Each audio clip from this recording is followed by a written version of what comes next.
This P1100 repairing video is dedicated to Toyota's drivers. If your Toyota is getting a P1100 error code, this video is going to show you 2 practical solutions to fix the error code at home. Use the Zeus app to scan your vehicle and see the error code P1100. The code is stored when the Powertrain Control Module detects a MAF sensor signal that falls above or below the manufacturer's calibrated limits.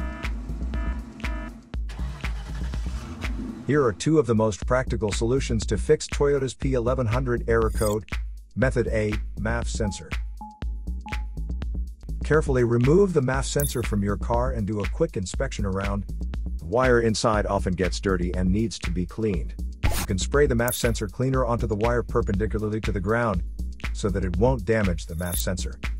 Reinstall the MAF sensor back in the car after it gets dry. Method B, the air filter.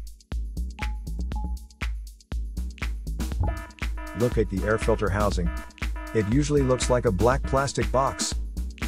Disengage the cover to expose the air filter.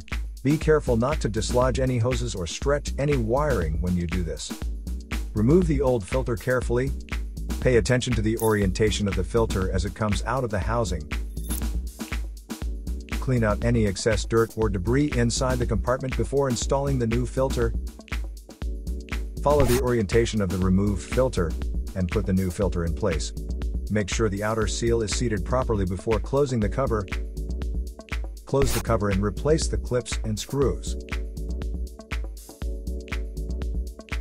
So here are 2 of the most practical solutions to fix Toyota's P1100 error code.